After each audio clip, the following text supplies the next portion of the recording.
Hello, everybody, and welcome to episode 122 of the longest tenured Denver Nuggets spin-off podcast in the world. Welcome to the DNVR Nuggets' Serbian Corner. My name is Miroslav, and before we begin, please let me remind you to like the video on YouTube, and if you haven't already, subscribe to the DNVR Sports YouTube channel and DNVR Nuggets podcast channel. The audio version is perfect for your commute or to make your office/home office time more bearable. If you want to support the show more directly, you can become a Patreon supporter at patreon.com/MiroslavCuk, just like my Seco tier supporters, Peter Plummer and Daniel Lynch. Let's start with a short recap of the week. First, the Sacramento game. They say some games are stories of two halves. Well, this one was a story of the first quarter when the Nuggets created a 20-point lead with Jokic and Westbrook combining for 10 assists. Then the second and third quarters happened when the Nuggets lost by a combined 27 points. Jokic and Murray were a combined 6 of 24 in those two quarters. Boy, I really like that word, combined. Let's see if it appears again in this week's before this week's recap ends. Anyway, Jamal started the fourth quarter with 2 misses from the field and had 13 points on 21 shots at that point. But as we announced on last week's show, he was just ramping up to what the rest of this season will hopefully be. He made his last 5 shots, including 3 threes and 2 clutch mid-rangers, and recorded a season-high 28 points. Nuggets played 1 offensive possession 3-on-5 after Jamal and Westbrook collided on a rebound and ended up with Gordon hitting a 3-pointer. Incredible. At the end of the game, the two teams were executing perfectly. Unfortunately, DeRozan fumbled the ball on the last possession, and the Nuggets won a roller coaster of a game. Phew. Pelicans game, after a lucky win in Sacramento, the Nuggets went to the 13th placed team in the Western Conference, Portland. What could go wrong? After the first half that ended in a tie, the Nuggets got their usual 12 minutes of Joker third quarter. But instead of gaining some ground per usual, they have lost that quarter by 17 points. An absolute disaster class on both sides of the court. The Jamal Murray-led bench squad climbed back to -3, but were left for 2 minutes too long, so Joker came back to the game with a 9-point deficit. The starters started playing well and got to a 2-point lead with a minute to go. Bad defensive possessions crept back in, and Jamal and Aaron missed shots for a new lead. The last possession, where Russell Westbrook was left without backside help versus Anferni Simons, was the dagger, and the Nuggets have lost their third game versus a horrible team since the start of the season. Jamal had 24 and 10 on almost 50% from the field. Westbrook was excellent with 19 and 7, and Nikola Jokić had 32, but with only 6 rebounds and 8 assists. Not good enough. Sorry, the bar is set very high. The Nuggets are 14 and 11, good enough for a 6th seed in the West.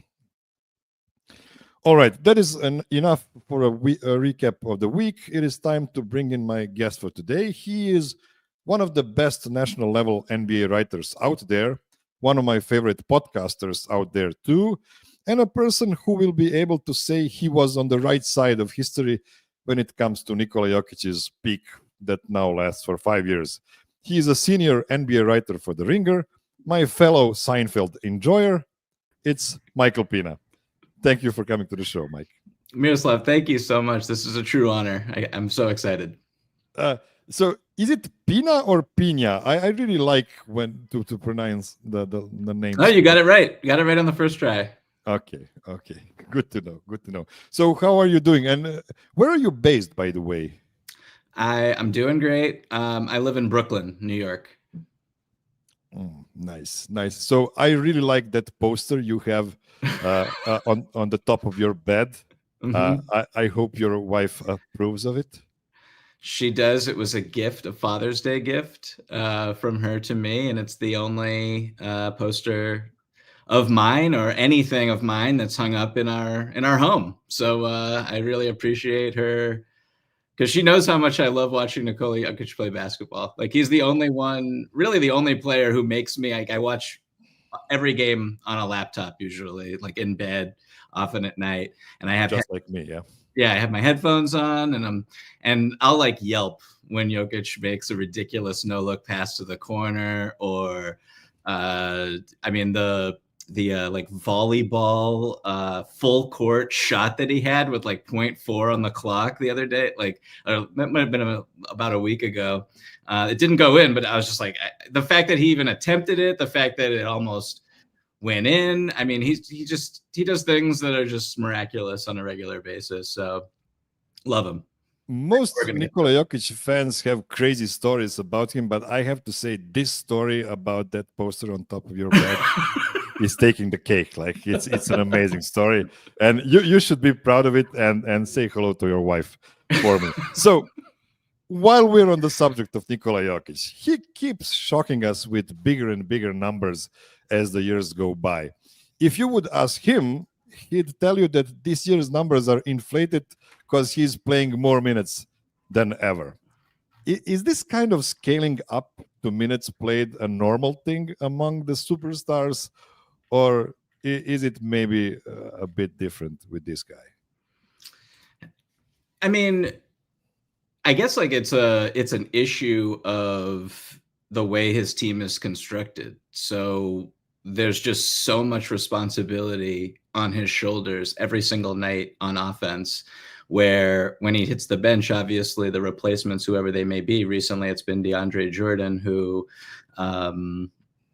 is obviously way past his prime. But there's just a dearth of playmaking, of individual shot creation, of, their playing style on offense. They really want to play it fast, off makes and off misses. And Jokic is a huge part of that. Obviously, Westbrook can pick up the slack there. But I just think that the way Jokic plays and how integral he is and how valuable he is, that word is intertwined with his identity as an NBA player, as a basketball player. That is the explanation just from the outside looking in on why his minutes go up. And I don't think that that's particularly unusual when it comes to the best of the best. Obviously, you want to protect your franchise players and keep them as healthy through the rigors of an 82-game season as you possibly can. But what is so unique and special about Jokic, one of the many qualities, is his durability. He never gets hurt. The only games he's missed this season are because he had a son.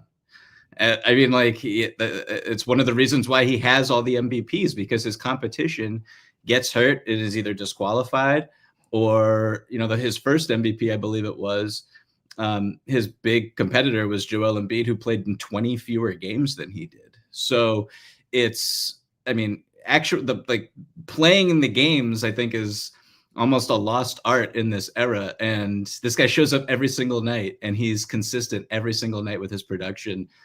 So I don't know if I answered your question, but that is the rationale, I would assume, for why his minutes have scaled up as they have. I kind of think that he is making really difficult for people to analyze his teammates because of the way the team plays. Sometimes it's really hard to parse how good his teammates actually are, and we actually do have some proof in the pudding with guys leaving the Nuggets and not having great careers after that, like Will Barton, for instance, although he did break his body just before he exited the Nuggets, if I may say so. But it's really difficult. While they were on their championship run, Jamal Murray looked like a top 10 player in the league. Mm-hmm. And I asked some really smart people about it, like, is he now the top 10 player? And people were like, no, man, like, do you think he could carry a team by himself?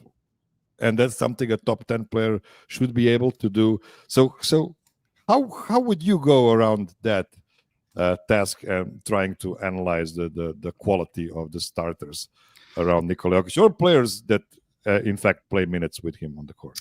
Yeah, I mean, I would say that what is so unique about Jokic as someone who's won MVPs and has won a finals MVP and made it to the NBA finals and has gone on multiple deep playoff runs is just the fundamental fact that he's never played with an all-star.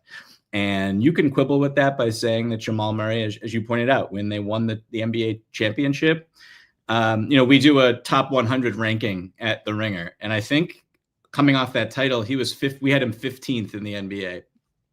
Obviously a great talent, has never made an all-star team technically. Aaron Gordon is one of the preeminent role players in the NBA and is just so perfectly, his strengths align so perfectly with Jokic's passing. He's super athletic. He defends multiple positions. And I think defense is another critical area where when you're trying to build a team around Nikola, you want as much length, athleticism, intelligence, and versatility as possible on the defensive end. But, Aaron Gordon alone, when he was on the Orlando Magic, his role was completely different. I think how he was perceived was completely different because I remember doing a story in his second or third season. Frank Vogel was his head coach with the Orlando Magic. And I think Frank compared him to Paul George. He wanted Aaron Gordon to play like Paul George. And that is just obviously, if you've watched how his career has kind of unfolded since then, that would have been a dramatic mistake. That's not who Aaron Gordon is at all. He's primarily off ball. He's a great cutter. He can screen and dive. He can play in the short roll. Obviously, he's a lob threat from the dunker spot with Jokic throwing these unguardable lob passes to him that we haven't seen of late that much, but were a staple when they went to the finals and won it all. I think like big picture, I could go through everyone individually. I think big picture, Jokic clearly elevates everyone around him. And that is my favorite part about him, because true superstars, they transcend their statistics. They make life easier for everyone around them directly and indirectly. Jokic has a ton of gravity when he does not have the ball. When he does have, he moves without the ball. He makes sacrifice cuts. He, comes off screens that are almost like, it's like a big man Steph Curry almost, not to that dramatic effect, but the defense reacts to him in a way that they don't normal centers. And so he just does all these little things and all these overt, obvious things that make everyone around him better. He creates open shots for teammates. His two-man game with Jamal Murray I wrote a story during the finals that it was the best two-man game, would go down as one of the best two-man games in NBA history. I stand by that, even though of late it hasn't, I don't want to say the league has figured it out, because I don't believe that is the case at all, but for whatever reason, it hasn't been as dynamic. And I think a lot of that is Jamal Murray's health and his physical condition. And he hasn't really looked like the guy. For the two-man game to work, you need Jamal Murray to be a threat offensively. You need him to hit tough, long twos. At the end of that Sacramento Kings game that you mentioned in your intro, Jamal Murray was hitting those shots, and it looked vintage. It looked like, okay, this is the crunch time staple that they lean on, that they go to, and they get efficient shots out of it time and time again. Last night against the Portland Trailblazers, that was absent. Jamal Murray did hit a couple big shots down the stretch for sure, but it's just not something that is as reliable or consistent. But I think just, big picture again, zooming out, it is hard to analyze players in and away from Jokic, because he is so unique in the way he has the ball in his hands constantly, but he's also constantly moving it. The time that the ball is in his hands, he's averaging 112 touches per game, which is by far first in the NBA. And his time of touch is, I don't know where it ranks, but it's nowhere near the top of the leaderboard. So the 30th in the league, I believe, in time of right, possession. Yeah. Which is remarkable. And so I just think that unselfishness, he plays the right way. He doesn't force things, which is sometimes to his detriment, because he should force things, because not only is the best passer in the NBA and one of the best passers of all time, but if he wanted to be, he could lead the league in scoring, which he basically is right now. So yeah, he's amazing. I'm like starting to gush about him. And but it is difficult to separate his influence on everyone else around him, individual talent. Good news. We'll continue talking about Jokic after this short break, when I'm going to tell you guys about Empire Today. If you need new flooring, you don't need to look further. Just find Empire Today. So many people already enjoy Empire Today's floors. Just ask them about their great experience. With Empire Today, you get shop at home convenience, the right product for your needs, quick and professional installation, and price match guarantee. Empire Today is the best place to get new flooring, so of course they have copycats, but they can't beat them on quality, service, or speed, so they use phrases like lowest price in the business. That's because they offer low quality products that Empire Today simply won't carry. Empire Today won't promise you the lowest prices, because anyone who does that is putting flooring in your home that they wouldn't put in theirs. Their philosophy is to help you find what you need, not overwhelm you with thousands of choices and substitutes. What they leave out of their selection is as important as what they put in. Their virtual floor designer is a great way to see how new floors will look in any space. Flooring is all Empire Today does. They live and breathe flooring, so you can be confident you're getting honest, upfront advice. Schedule a free in-home estimate today. All listeners can receive a $350 off discount when they use the promo code DNVR. Restrictions apply. See empiretoday.com/DNVR for details. Okay, we are back. And one more thing I wanted to ask you about Nikola Jokic is the fact that I've picked up this season. One thing that's different to previous seasons is that now it seems like everybody on the national level is saying that he is the best player in the world, and that gap to the second best is wider compared to recent history. I guess that's not the case for Chris Mannix. What changed in the perspective of Nikola Jokic on the national level? Because what's strange to me is it wasn't even this big last year after the championship. Like this year, it seems to go even further than that. Is it just the numbers that are completely bonkers, or maybe something else? It's a really good question. I mean, I can't speak for everyone else who does this and watches the NBA, and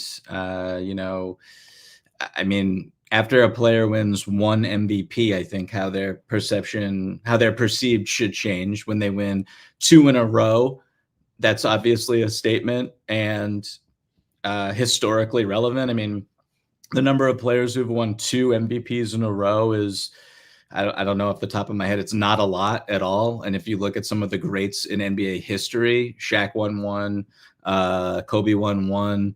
I could go on down the list of guys who've only won one. So he wins two in a row, and I think that should have quieted some of the skeptics, but skeptics did remain, in particular regarding the ability for a team with him as the best player to win a championship because of his defense, which is something that I did not agree with in the moment. And through I've always thought his defense was a little, I guess, underrated, or not even underrated, just like misunderstood is probably it, because he is not athletic. His aesthetics are not what you think of when you think of best basketball player alive. You think of Michael Jordan, you think of LeBron James, you think of supreme athleticism, you think of gravity defying dunks and highlights of that sort. And Jokic is not that, obviously. But then, you win the championship, and then he wins the year that he doesn't win the MVP. He wins a championship. He wins finals MVP. I voted him for MVP that year. I thought it was clear as day that he was the MVP. And he should have won 3 in a row. And then last year he wins it again, and he has another stupendous season, and is clearly it. But to answer your question, I just think that there's a pretty big gap between, first of all, you have the resume you're going off of. So it's really hard to pick holes at someone who has 3 MVPs, who's won a title and has a finals. That's ridiculous. So if you sound stupid if you are critical of him in any notable way, I guess. But then when you look at the numbers this year, the fact that he's not only has that as his pedigree to go off of, the fact that his scoring is up to 31 a game, and for most of this season he's been averaging a 30-point triple-double. He's been a league leader in rebounding this year. I don't know what he ranks right now, but he was Karl Towns, I believe, is first, and he's been either second or third in the entire league. Second or third in assists for most of this season, because Trae Young, what Trae's doing is ridiculous in its own right and hasn't been seen in years. And so to do that plus shoot 50% from the 3-point line, which is probably unsustainable, but to do that at the highest volume of his career, and again, to not have a all-star caliber player on his team. Jamal Murray is having a down year. Aaron Gordon is having a down year and was hurt for a stretch. They lose KCP, obviously a key part of their championship nucleus, and helped make one of the best starting fives in the league. Christian Braun has been unbelievable, though, filling in. And I think also the last thing I'll say is the way he's incorporated someone like Russell Westbrook, who has his moments for sure of why is this guy even in the NBA, to be honest with you. But his 2-man game with Jokic and the way Jokic finds him and how they can run inverted pick and rolls and how Jokic kind of galvanizes him in transition. And even I know they lost that game last night against Portland, but Westbrook closing that game, making a huge defensive play, finding Jokic multiple times on the short roll to cut Portland's lead and make it look like Denver was going to win that game in the end. Yeah, I just think that it's getting harder and harder to, I don't want to say he's perfect because no one's perfect, but to me, this version of him it's up there with anything I've ever seen. It's up there with 2013 LeBron. It's up there with, 2004 KG, which was an absolutely phenomenal individual season. Please go look it up if you're not familiar. And to cap off it being, this is the 5th year of this run, it makes it all the more remarkable. So when you say it's a 5-year window, and yes, games versus the Clippers, Kings, and even last night versus the Blazers really cratered Nikola Jokic's both, basic and advanced stats. His box plus minus is now down to 12.8, which would just be like the 6th highest season in NBA history and the 4th highest of his career. And his 3-point percentage, as you mentioned, is now barely at 50%, even though he has 10 heaves already. Where would you slot Jokic in the pantheon of greatest players in history based on this 5-year peak? Or do you maybe think he needs more of a sample to be slotted, convenient? Yeah, I think that historically he only, I say only one title, only one finals MVP. Those are things that people really care about, even though this is a team sport and you can only do so much with what's around you and there's so much context that's needed. People care about that sort of thing. So, Kobe Bryant is lionized because he has 5 rings. Shaquille O'Neal has 4 rings. Duncan has 5 rings. These are it's really hard to get into that kind of area, zone, stratosphere if you don't have the hardware in the postseason. All that said, for me, he's probably already a top 10 player all time. The fact that he's 29 years old he turns 30 in February, I believe.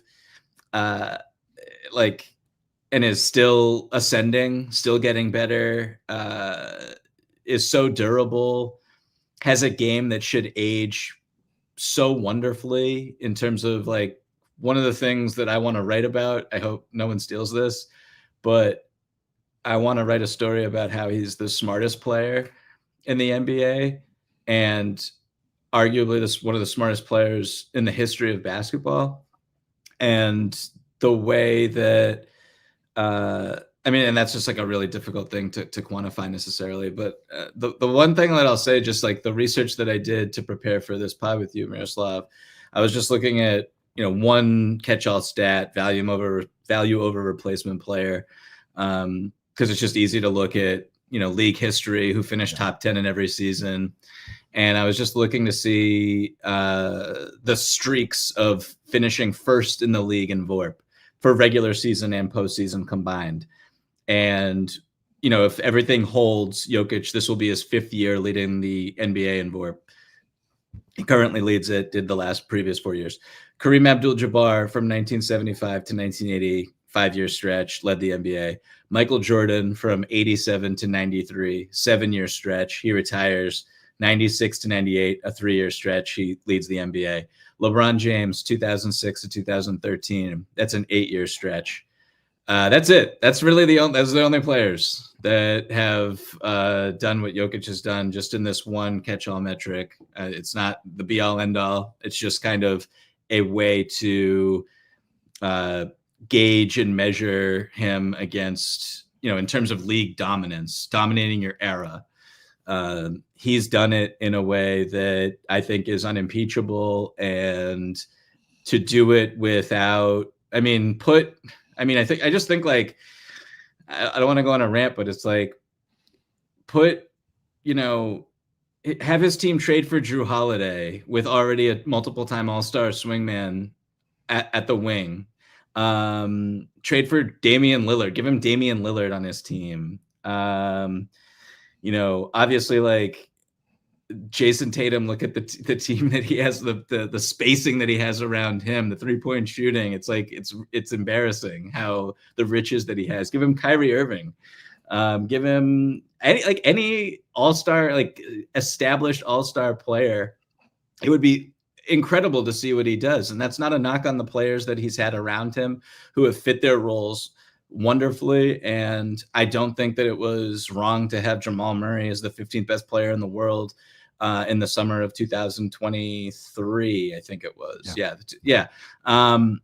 I don't think that was wrong. I think he was fantastic in that playoff run and hit humongous shots and showed his mettle. But it's different when you compare. All the players that I just mentioned, they're playing with Hall of Famers, multiple Hall of Famers, and Jokic just will not play with a Hall of Famer. So I think that really separates him historically. And that's why when I say he's top 10, I didn't even mention Steph Curry, who had the great privilege of playing with Kevin. I know Steph Curry, all-time great player, probably in the top 10 all time as well. But played and won 2 titles and went to multiple finals with Kevin Durant as his teammate. So plus like Klay Thompson is the 2nd or 3rd greatest 3-point shooter of all time. So I think that I hope that when we look back on his career, the finals appearances and the championships are not what is looked at to denigrate his body of work, because I just think the way he's reigned over the league these last 5 years is not normal. and there's like a very, very, very few select group of players who can claim to have done what he has done and is still doing. I couldn't agree more, and I wouldn't put it as nicely as you did. Okay, let's take one more short break, and then we'll do some trade talk. Don't go anywhere.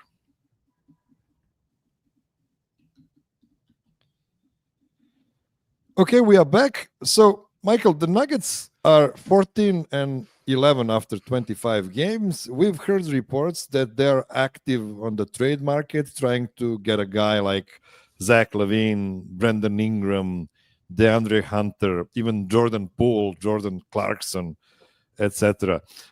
What is your angle on whether they should make a move this trade season? I know you like the Jimmy Butler fit there. Do you have another name in mind? You know, it's so difficult for this team to upgrade because obviously they don't have any draft picks, any first round picks that are tradable. I believe right now, I think you can trade swaps. That's something that they could do, and they have seconds to move. But in terms of entering the marketplace with attractive assets that don't take away from what you already have that other teams also want, it's really difficult for them to get anything done. And you'd have to put, you know, someone like Michael Porter Jr., who we haven't mentioned yet, who's actually playing like pretty well this year, and I've liked a lot of what I've seen. You'd have to put him in a deal, and he's been there, done that. You know what I mean? Like, he's shown up in big playoff games, and he's not the most consistent player, and he has a game that is frustrating to some for understandable reasons, but that's not like let's just throw MPJ in here and call it a day. Like, I think MPJ is better. He's a better fit and a better player in a vacuum than someone like Zach LaVine, I think. I'm not a Zach LaVine person. I understand the appeal potentially of that type of skill set in terms of individual shot creation, and you know, he's shooting like 43% from behind the 3-point line on a hefty volume. And the Denver Nuggets right now, they might be the only team. They rank 30th in 3-point rate. They might be the only team in the NBA that has a lower 3-point rate this year than they did last year. Like, everyone's shooting more and more threes. And so I understand there's an appeal, there's an attraction. You want someone who can get their own shot whenever they want it. That's valuable in the postseason in particular. I think defensively, though, he'll kill you. Like, I don't think he's a winning player, and I think that would be a mistake. But yeah, I mean, then a lot of the names you mentioned are really interesting fits. I do love Jimmy. That's someone who, I know I just said the thing I said about 3-point shooting, and he's not a high volume 3-point shooter, but I also think that, you know, I'm a big believer that 3-point shooting isn't everything, and you can win without it. And I know what Jimmy brings to the table in a playoff series. And then that's someone who is also incredibly bright on a basketball court and reads the floor incredibly well. And I think he would work terrifically with Nikola Jokić. I think that fit would be amazing. Jokić, Murray, Butler is a very formidable trio.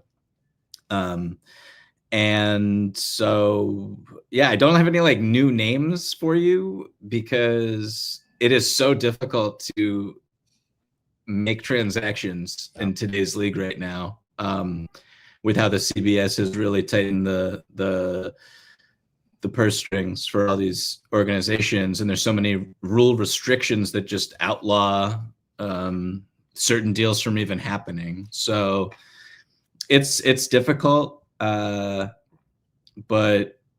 I also tell myself that the Nuggets have enough, and in the Western Conference, as inconsistent as they have been, I tell myself that Jamal Murray, this is a lull. He'll return back to the player he was a couple of years ago. It's his body, it's not his mind. And when Jokic is on the court, they're incredible, like straight up. So play him until the wheels fall off. And I think you have a shot in every playoff series, and I think you can win 4 rounds in a row. I might be foolish, but that's what I believe. You mentioned the 3-point hunger in the league, but if the Nuggets can reach 122 or whatever offensive rating by not shooting threes, they're actually, I believe they're actually an advantage to a high volume 3-point team, because if they can also put 120, that means that we are entering a clutch portion of the game where the high value 2-pointers can actually be much more effective than 3-pointers. Yeah, it's a great point. Like when Jokic is on the court, their offensive rating is like by far the best offensive rating in NBA history. It's several points better than the team that currently ranks number 1, the Cleveland Cavaliers. And, you know, they don't shoot a ton of threes when Jokic is on the court. And he kind of just makes it work with the spacing. And he is so, you know, I've done so many stories about him. And one thing that probably my favorite story that I've written about him is when I wrote about how he is so effective off ball and the way that he moves off screens and what that does to defenses, that, you know, putting your opposing center on him and having an opposing center come off a pin down when an opposing center is like, I don't do this. This is not something I do. I don't get paid to do this. This is completely unfamiliar and foreign to me. And so not only is Jokic more talented than whoever he's going up against, he's putting them, he's making them fight him in uncomfortable terrain. And if you want to combat that, you have to put a smaller player on him. And then it's like, okay, well, Jokic is the most efficient post scorer like ever. So good luck guarding him on the block now. So he just has an answer for everything. And I think in a playoff series, you have to have offensive versatility along with defensive versatility. And you have to have answers when teams try to take away your strengths. But as you said, if I don't shoot threes already, you can't take it away from me. So you know, if I was looking at this team just in an encouraging sense, I like the tempo that they play at. I think they have an offensive identity. They're getting to the free throw line a lot more this year, which is positive. And yeah, like I just think that he creates issues for a defense. I don't care if it's a playoffs. You can't really game plan for Nikola Jokic like you can other superstars. Well, man, I feel so much better now than like 30 minutes ago, because the atmosphere among the Nuggets fans is pretty grim after that horrible Portland loss. But yeah, when you take a step back and look at the big picture, yeah, I agree. There is a really good team in there somewhere. It's just that we don't get to see it night to night at the moment, and hopefully at some point we'll be able to. Tell me, the Oklahoma City Thunder are the favorites with the bullet to win the West right now among most people. Mm-hmm. Dallas Mavericks being the second highest ranked team in the West, probably. The Suns are a big unknown because of the availability of their star players. We have younger teams like Houston and Memphis ready to challenge the most ambitious teams in the conference. The Warriors are looking to add a second star. I don't know if they can do it. The Timberwolves traded away one of their stars for salary cap reasons. Where would you slot Denver among those teams, realistically, based on what we've seen so far? Yeah, I think the Western Conference is so fascinating. It's so competitive. And I think whoever goes to the finals will be in the finals because of fortunate luck of the draw matchup reasons. Like, I think there are certain teams that match up better with others than, like, I think if the Dallas Mavericks had to play the Denver Nuggets in the Western Conference Finals instead of the Minnesota Timberwolves, that they would have lost. I think the Denver Nuggets would have gone to the NBA Finals and played the Celtics. And they got fortunate because the Minnesota Timberwolves were built to beat the Denver Nuggets. They were not built to beat Luka Doncic and Kyrie Irving. So I think you'll see a lot of that. That said, Oklahoma City deserves to be seen as the favorite because they have the best defense I've seen in years, and we have not even seen Chet Holmgren and Isaiah Hartenstein play a minute together, which is very scary. And that signing was made to combat Nikola Jokic. Yeah. So, hopefully they can get some time to, that's what the regular season's for, like getting your minutes together, your reps and everything. But it's like, again, what I was saying in my last answer, there's no game plan for Nikola Jokic. A lot of it will come down to how his teammates, if they step up, if they hit timely shots, make timely defensive plays, force turnovers, are where they're supposed to be in low man rotation, a million different things that they need to do to support him, but he's going to show up every night. He's going to play, man. I don't know how many minutes he's going to play in this year's playoffs, but like 44, 45 average maybe. And they're typically very, very good when he's on the court. So regardless of who it is, I can't bet against Nikola is, I guess, like how the most succinct way I can put it. Yeah, that's fair. That's fair. And the NBA basketball, like no other type of basketball, is so predicated on the best player on the court, and you can go really, really far when you have one. We just need, and it's basically what the whole season is about. We just need Jamal Murray to get right and get healthy and in shape at the right time. Which is something we still have to see this season. It's been 10 months since he's been great. For the last time, it was like February last year before his last injury last season. So I hope the Nuggets have a plan to get him right. And it's not easy. It's not easy because he needs to play right now. He cannot rest right now because they don't have enough guys. They just cleared the way for the young guns of Calvin Booth to play in a way that they actually have fewer guys that they can actually play this season. So it's a bit of a conundrum, and we'll see how they will swim out of those waters. Okay, thank you so much, Mike, for coming by. I hope I can call you again at some point to pick your brain about the wonderful sport of basketball. Do you have something you would like to promote before I let you enjoy your Friday? No, this was a pleasure, an honor. I'm a fan of yours, and everyone go check out theringer.com. A lot of wonderful stuff there, written and recorded by people who are smarter than I am. So go there, you'll have a great time. But no, this was a ton of fun. This was a blast. I love talking about Nikola Jokic. I could do it for days. Thank you so much, and I hope to see you real soon back.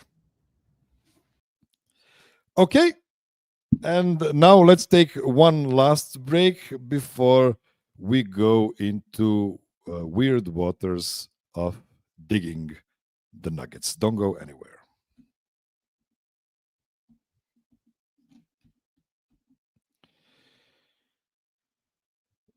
Okay, we are back, and Nick Hertzog is with me, which means, one second, what is going on? Oh, this doesn't work. Yeah, that didn't work. Sorry, Nick, about that. All good. So Nick Hertzog is with me, which means it is time for a spin-off within a spin-off. Take that, Neo. We are bringing back The Dig, which used to be the most artistic Nuggets podcast, and its last episode was almost to the day 3 years ago. And I'm not as handsome as Jeremy, but I'm also not as on-screen alcoholic So those things hopefully even out. How are you doing, Nick? I'm doing well. I just realized I think Mike might be a bigger Jokic fan than I am, and I'm the one wearing the jersey. My goodness. I feel bad. I feel bad, man. Like I've been talking to some friends. I'm not doing this a lot online, but Nikola has been actually struggling for the last 4 or 5 games, honestly, comparing to what he was doing before that. Yeah. Like he had only 32, 6, and 8 Right. last night. Like what are you doing? I mean, honestly, it was a bad game. He was on the court when the Nuggets lost the game, so I'm not pretending that he had a great game, even though the numbers are always just insanity. So yeah, that's how you know you're like Hall of Fame level, is when you have a game that's not great and you still have 32, 8, and 6 or whatever being in his. But he was like 4 for 6 from 3 in that game too. His 3-point shooting this year that's been a revelation too. He was, and he's 50%, including those half court heaves. He had like 10 of those already, and I don't know, man. Like you are waiting for it to come back to earth at some point. I don't know. It's been 25 games. Like he's played in 22 of those. Like it's not like a hot 2 weeks of the season. So we'll see. Yeah, I'm not sure if he's talked about this, but it seems like for sure this is something that he put work into in the offseason. Like it seems like he came in this year really motivated to get back over like at least 40% from 3. I don't know that he would have expected to shoot this well, but the story behind it that he was working together with Ogi Stojakovic, player development head of player development and assistant coach on the Nuggets, and they figured out something. They found I'm not smart enough to notice any difference. Some little tweak, but they did some little tweak, and now he's just draining those and maybe it's the fact that he's actually shooting those shots while he's still not completely drained out, like in that Minnesota series when he was trying to lift the whole team on his back, and then finally he was just chucking threes because he had no energy in him whatsoever. So I don't know. We'll see come playoff time if this is, if it's there, if it's a regular season thing or a real deal. So what did you want to talk to me about? All right, we're gonna revive an old segment that we used to do on the Dig, which we just stole from, like, pardon the interruption. I'm sure. We'll do buy or sell today. Okay. So I have a couple. You have a couple, and I have no idea what your buy or sells are. Yeah. You're putting me on the spot completely. Well, we'll just pick right up with where we left off with the trade talk. So you guys floated out a couple ideas, but I just want to hear your thoughts. Do you buy or sell that the Nuggets need to make a trade to shake things up? That is such a loaded question. Here's the thing. I think they have enough already if this and that and this and that happens.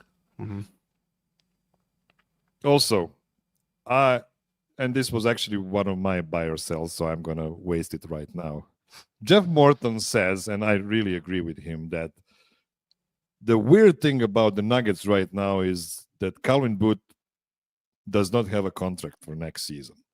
Like, he might be gone, not even fired, just gone after this season. And he is the guy that is supposed to make huge decisions on the future of the franchise, even though we don't know if he will be there, in July. So I'm not sure that trading Michael Porter, because that's the only real deal they can make. I mean, they could try to, patch together Zeke Naji and Dario Saric and some quick swaps and get a $13 million per year guy, probably on a rental just until July or something like that. But Michael Porter has been so good, and I would hate for him to be the scapegoat of this season if the things do not turn around for the better. And by the way, they're not that grim right now. They are the 6th seed. They're not that far away from the 2 seed, and they're also not far away from the 11th seed, probably, because it's still the early season. Everybody's clustered. But I don't know, man. Like I would honestly, and this is a really bad thing to say during the Jokic's prime, but I'm not sure if the Nuggets would punt on the season if they would just do nothing and like ride their way to the end of the season and wait for summer when some other guys are going to be eligible to be traded, and then have more options to restructure your team if the season wasn't a success. Now, here's my question to you: what would be the success of this season? What would you call, okay, we had a really good season, we didn't win a championship, but we were right there? Western Conference Finals to me is kind of a minimum bar. Only that? Point. Yeah, I think so. Last year definitely felt like a failure. Don't you think? Oh, it was a huge failure. Yeah. Last year they should have like, and Mike pointed this out too. They should have been in the finals last year. They were one bad half of basketball away amidst all the other mistakes in that T-Wolves series and the other things that went against them. They were still right there. They had all they had to do was put together one complete half of basketball, and they couldn't close it out. Otherwise, we might be talking about another championship. I think it's very likely that Boston might have beat them, but I think we would have had a competitive finals. So yeah, to me, I think if you go out in the first or second round again this year, and then you go into next year with really potentially there's a move there, but you're still talking about trading MPJ, right? Like, I don't really see much else available, even going into like the off season, that would really cause much of a shakeup. The bench is basically, there's just nothing else really, unless you can try to package a deal together for Murray or something. But with Murray's massive contract kicking in, and if they don't do well in the playoffs this year, it's going to be because Murray has regressed or continues this regression, which means that makes him virtually untradeable with the contract he has. So unless you're eating something, why would you do that?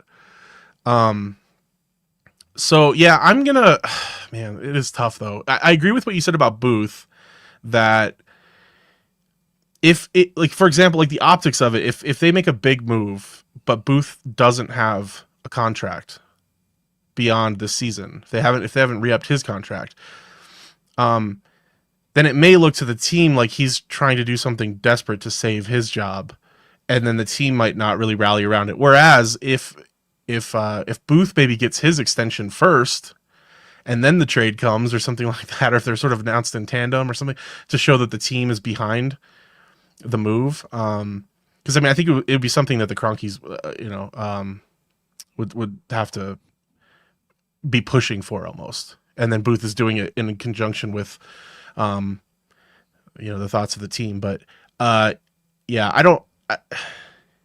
it's really tough because I don't see a clear upgrade either for an MPJ trade. There's a couple ideas that are being floated around that I like. To me, I'll go for it and support it. I'll do a tentative buy here if we can get more depth, more playable playoff depth in the deal. So if they can dump a couple of young assets, if you dump Zeke along with maybe one of our assets is pretty good. Maybe it's Holmes, because if you're trading to a rebuilding team that likes him, he's not going to help us obviously for a couple of years now. So if you could package together something like that, maybe a second round pick and a swap or something, and get back some like a rental player like a Bogdanovich or something as a depth piece, then I'd go for it. Yeah, there's this idea of Cam Johnson and Dorian Finney-Smith for Michael Porter, and that's something I would approve of, I guess. I just don't know if that's realistic. Like, I feel like that's a lot for the Nets to give up. But who knows? Maybe I'm wrong. Yeah, I agree with that. Trying to redistribute the money in the team might be a smart way of handling business going forward, especially with the new CBA in mind. But we will see. I other than Jimmy Butler, which I think is completely unrealistic, I don't love any other 1-for-1 trades. I think for me it would floating have to be a around. multiple piece thing where we're adding depth. Yeah. Yeah. Okay. Let me give you one buy or sell. All right, bring it. This is grim, but it is what it is. So, Oh no. buy or sell. The Nuggets look apathetic on the court often. Pathetic or apathetic? Apathetic. Okay. Well, I guess pathetic too. Yeah. Pathetic works too. Because they don't believe they have enough to compete with the best teams in the playoffs. So the team. So you're asking, has the team lost some morale or some of their edge? This actually, you might actually move this completely to Joker, like, because last night he was pretty apathetic on the court. Like, he had his production, but they were losing ground with him on the court, which is not something that's normal to happen, especially against like a bottom feeder, like the Blazers. So are you buying or selling this kind of narrative? Man, yeah, it's these kinds of questions are always tough for me, and I do a lot of this armchair psychologizing too. You know, when I come on, it's hard, you know, not to read into what you're seeing in body language and things, but it is hard to know what's going on in people's minds and in their kind of vibe the team has, even like in the locker room. Since we're not in there, but I don't know that it's that. I think it's that. I think there's probably a frustration is probably the way that I would put it. Like, I think Murray is probably very frustrated that he hasn't played better to this point. I think he's actually turning a corner now. I think the last few games he's looked much better. I think even last night. He's still fighting his shot some, and he still doesn't quite have his legs back under him and his athleticism back yet. So we'll just have to see if that plays out. I mean, if this is like a permanent regression that he's taken physically and it's just not something that he can overcome, then we're just going to have to adjust to a different reality with Murray. But I actually think he's looking like he's trending up now, and so that could really help the vibe, because if he starts, you know, if we can get some Murray flurries back in our life. We talked about this last time I was on. Like, I can't remember the last time he took over a game. And I feel like if we're ever going to make another run at a championship, we have to have that Murray. We have to have a guy that can take over a game. Not just like score 25, but like take over a game. Somebody needs to be able to punish the other team for overloading on Joker. Exactly. Like, if they send 3 guys on Joker, somebody needs to punish that. Yeah. And this is why... Oh, sorry, go ahead. And it's not like a standstill shooter on the other side of the court. Somebody needs to play with the ball and do stuff. Yeah. This is why the Zach LaVine thing actually has me a little bit interested. I haven't watched enough LaVine, so Mike sort of threw a wet blanket on my optimism about that idea, because if his defense is really that bad, then yeah, it's probably a non-starter. But what does have me intrigued about a guy like that is that he is the type of guy who could punish another team who isn't, you know, respecting him or is overloading on Jokic. And Murray just hasn't been able to punish people the way that you need to. And MPJ isn't really that type of like punishing player either. At least he hasn't been for a while. Like, if we were getting 35-point games from MPJ on a good night because he's going like 7 for 10 from 3 because he's being left wide open all the time, that would be a different situation we'd be in, I think. But I do think LaVine kind of is that guy who could potentially, you know, have like a 35-40 point game. And if you're getting that alongside Murray and Jokic, that's just something we don't really have right now. But yeah, the trade-offs, right? If he's sticky, if the ball gets sticky when he's on the court, if he doesn't play good defense, and that's a problem. So yeah, to me, I would say, to answer your question more directly, I'm going to sell that they are apathetic because they don't think they have enough. I think it's more of a frustration that they're really having these struggles on defense that are really causing them a lot of problems. And so it's like, I feel like in every game just about this year, with a couple of exceptions, it feels like they're swimming upstream, like because they're constantly bleeding out easy buckets on the defensive end. And so even when they're playing well offensively, which they often are, it's just like this. I don't know. It just feels like this trudge, right? We just don't have these kind of games where they feel like they can get into cruise control against inferior teams. So to me, that's probably creating a frustration. We have this What do you comment from friend of the show, Grace, saying that you can trade anyone in the off season, not Jamal. That's not moving. I actually disagree about Jamal not being movable in the summer, but I'm gonna hold on to my thoughts about moving Jamal. I mean, anybody's movable until the season ends. Like, yeah. let's see how the season unwraps, because I will have thoughts for sure after the season, and we might not need to have thoughts on that at all. So we will see. Did you have? Yeah, maybe... it's not like they're so far away that things can't gel in a way where they can go on a run. It's just, yeah, I don't know. They really have a problem with their on-ball defensive pressure, and I'm not sure they have a fix for that on the team right now. So, I don't know. But I have one more for you, if you want. Yeah, sure. In regard with that, we can do it quick. All right. Buy or sell. Russell Westbrook has been the best guard on the Nuggets so far this year.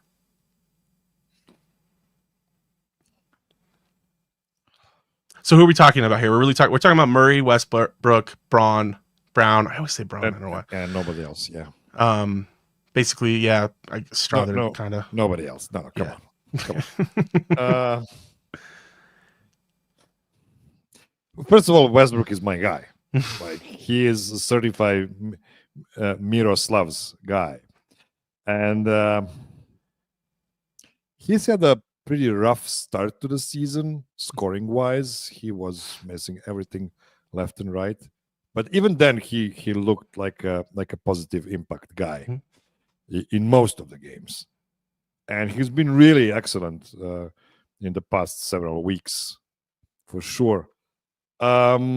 You know what? Based on 25 games, based on availability, based on positive impact, the Nuggets are now the fifth fastest paced team in the league. They have the most free throws per game in the league. You know what? I'm buying it. Whoa. And yeah. Russell Westbrook has been a revelation to me, and it's actually stupid to say. Like, I love his basketball IQ, and should I be surprised by that, considering we are talking about like one of the top 5 greatest playmakers of all time, right? Point guards of all time. So yeah, he's been amazing, and even at the age 36, yeah, he looks like the most athletic guy on the floor half the night. By far. Yeah. At least on the Nuggets side, for sure. Yeah, because you have Peyton Watson, who is an amazing athlete, but when he's approaching the basket, he suddenly loses his athleticism. Right. And he looks like somebody who is really, loping. Tender, around the rim. Aw. So, yeah. Okay. I think based on 25 games, I'm buying it. I thought this was a hotter take than, because I'm not even sure. I think I'll. It's my guy. Yeah. Okay. So and Westbrook's never been my guy, but he is I'm totally on Team Westbrook this year. I think he just brings such an important thing to this, just the intangible stuff, that block that he had toward the end of the game last night from behind, right? Like those are the kinds of little winning plays that I feel like the Nuggets role players are often lacking. Outside of maybe, I think Christian Brown has a nose for those kinds of big, like, defensive stops and plays. Aaron Gordon, obviously, but on the perimeter, I think, like with especially with Murray and MPJ, I feel like there's just a lack of those kinds of like big momentum plays. It doesn't seem like they're hitting those big threes typically. So Murray won the game the other night, so I don't want to like totally discount he is starting to play better. But yeah, I mean, if you look at the numbers, like straight up, I mean, Westbrook's about 12 points a game, 4 rebounds, 6.5 assists for the season.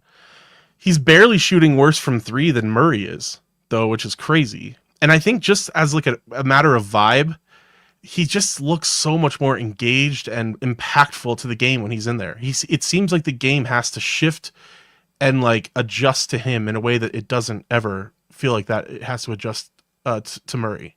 And by the way, if he remains the best guard on the team, we are screwed. Oh yeah, this is terrible. This is awful. This is not something that should persist for the rest of the season. This is not good. It's on the one hand, I feel kind of good about it because I think this means that Westbrook was like the right call. This was a great addition. He's been great for the team. He's a perfect kind of bench guy. His passing has been amazing. Like him and Jokic are really starting to gel, and when they really start getting the ball popping, it is beautiful basketball. I really love seeing them play together in particular. But the problem is then when they're playing together, you have this kind of Murray-ish. Murray is just this, it's just kind of this weird. I don't know. It's like when he's not Murray, he just. It's like he's kind of out of place or something. I don't know how to describe it. And the 2-man game with Jokic just doesn't seem to be nearly as lethal anymore. And it's probably just because Murray's shooting isn't demanding the respect that it used to, because he's not hitting anything. He's only hitting 35% from three so far this year, and his field goal percentage is only at 42%, which is that's not Murray. He had those great shots in the fourth quarter versus Sacramento. And he missed the last shot versus Portland that would have probably won them the game. But I'm not mad about that last shot he missed.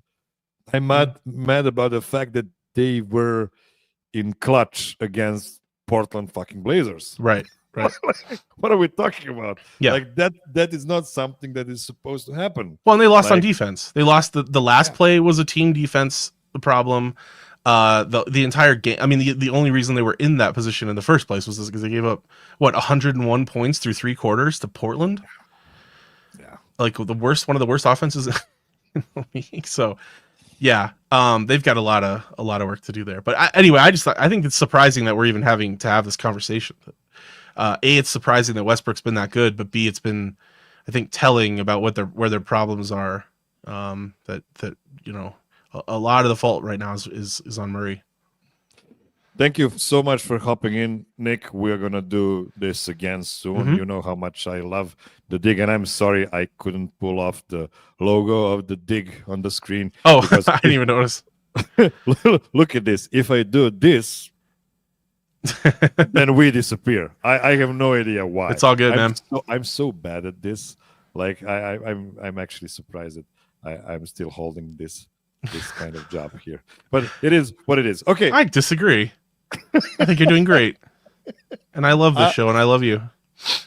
It was a bad pun. That is all I've prepared for you this week, my dear listener. And please, with the cherry on top, take the word prepared very loosely.